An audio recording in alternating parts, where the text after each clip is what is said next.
ஓம் ஏகதந்தாய தத்புருஷாய வித்மகே வக்ரதுண்டாய தீமதன்னோ பரசோதியாத். குரு பிரம்மா குரு விஷ்ணு குரு தேவோ மகேஸ்வரராய. நெக்ஸ்ட் ஜென் நேர்கள் அனைவருக்கும் கோடான கோடி நமஸ்காரங்களை தெரிவித்துக் கொள்கிறேன். இந்த நிகழ்ச்சிக்கு ஆதரவு தந்த உங்கள் அனைவருக்கும் மீண்டும் பல கோடான கோடி நன்றிகளையும் தெரிவித்துக் கொள்கிறேன்.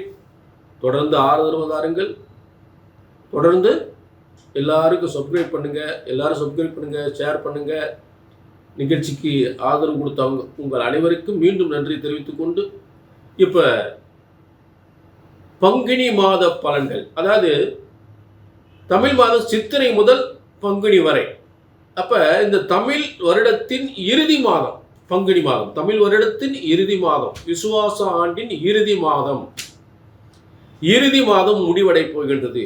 இந்த பங்குனி இறுதி மாதத்தில் என்ன ஒரு விசேஷமான ஒரு அமைப்பு நடந்திருக்கிறது அப்படின்னு பார்த்தோம்னா, காலப்புருஷ தத்துவத்துக்கும் 12ஆம் இடம்,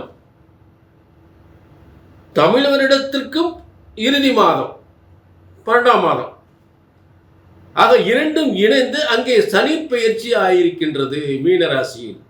காலப்புருஷ தத்துவத்துக்கும் 12ஆம் இடம் மீனராசி. ஆக தமிழ் வருடத்திலும் 12வது மாதம் அந்த மீனராசி.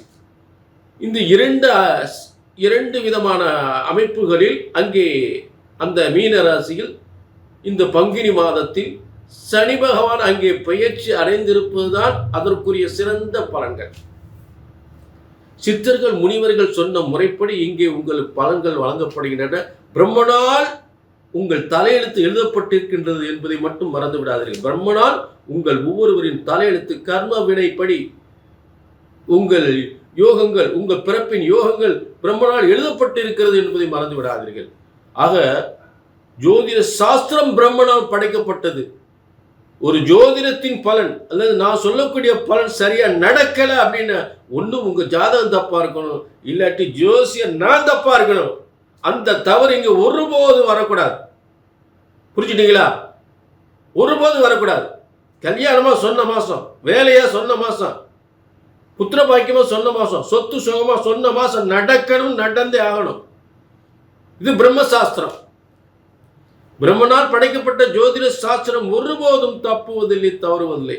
இப்ப தொடர்ந்து இது பொது பலன். அதே நேரத்தில் உங்க தனிப்பட்ட ஜாதகத்தை பார்க்கணும்னா உங்க ஒரு அப்பாயின்மெண்ட் வாங்கி பார்த்துக்கலாம். சரிங்களா? ஆக இப்ப எல்லா ராசிக்குமே பங்குனி மாத பலன்களை நாம் சிறப்பாக பார்க்க போகின்றோம். பங்குனி மாத பலன்கள், தனுசு ராசினர்கள் உங்களுக்கான பங்குனி மாத பலன்கள்.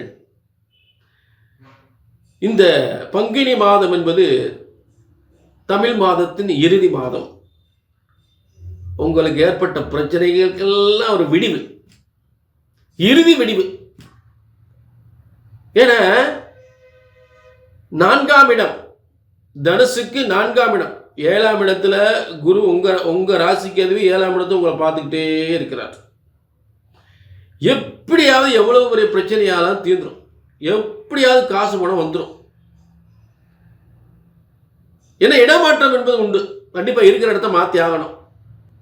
தொழில் செஞ்சாலும் சரி, வியாபாரம் செஞ்சாலும் இடமாற்றம் கண்டிப்பா உண்டு. அடுத்து உங்களுக்கு 3ஆம் இடத்தில் 7-10க்குரியவன், 7-10க்குரியன் 3ஆம் இடத்தில் செவ்வாயோடு சேர்ந்திருப்பது. அதாவது 7-10க்குரியவன், அதாவது உங்கள் கணவனோ மனைவியோ உத்தியோகம் பார்த்தாங்கன்னா அவங்களுக்கு இடமாற்றம் வந்துடும், உங்களுக்கு இடமாற்றம் வரும். அதாவது மனைவியாக இருந்தால் கணவனுக்கு வரும், கணவன் இருந்தால் மனைவிக்கு வரும். இடமாற்றம் என்பது கண்டிப்பாக உத்தியோக மாற்றம், இடமாற்றம் உறுதியாக ஏற்படும். அது நல்ல விதமாக இருக்கும், அதில் மாற்றமே இல்லை. ஏன்னா இந்த மாற்றம் என்பது குருவின் பார்வையில் ஏற்படுகிறது. குருவின் பார்வையில் ஏன் உங்களுக்கு 5, அதாவது உங்க பிள்ளைகளுடைய கல்விக்காக சில பயணங்கள், கல்விக்காக பயணங்கள். 5ஆம் அதிபதியா செவ்வாய் 5ஆம் அதிபதியாகி அவரே 12ஆம் அதிபதியாகி அந்த புதனோட சேர்ந்து உட்கார்ந்து 3ஆம் இடத்துல உட்கார்ந்துருக்கார். அப்ப பிள்ளைகளுக்கு கல்விக்காக இடமாற்றம், ஸ்கூல்ல மாத்துறதோ இல்லை காலேஜ் மாத்துறதோ கண்டிப்பா நடக்கும்.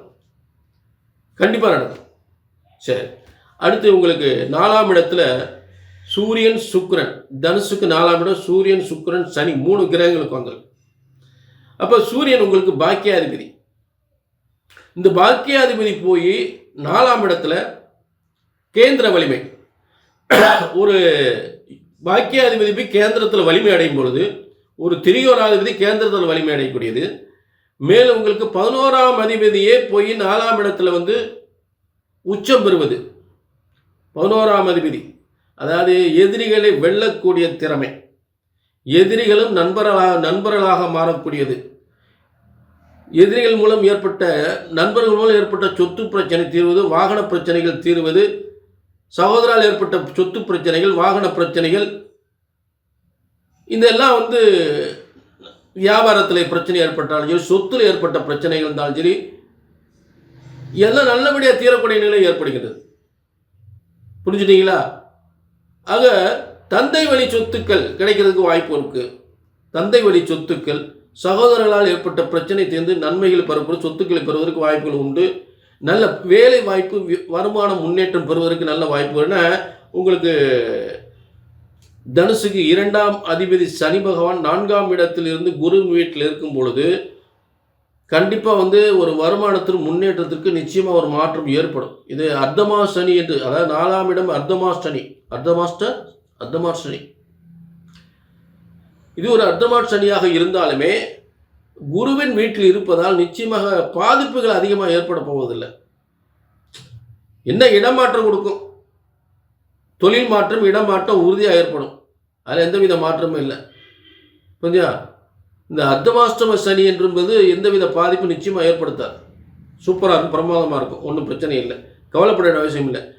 இது வந்து பொது பலன். உங்கள் தனிப்பட்ட ஜாதகத்தை பார்க்கணும்னா கீழே நம்பருக்கு நோட் பண்ணிக்கங்க, ஒரு அப்பாயின்மெண்ட்டும் வாங்கிக்கோங்க. சரிங்களா?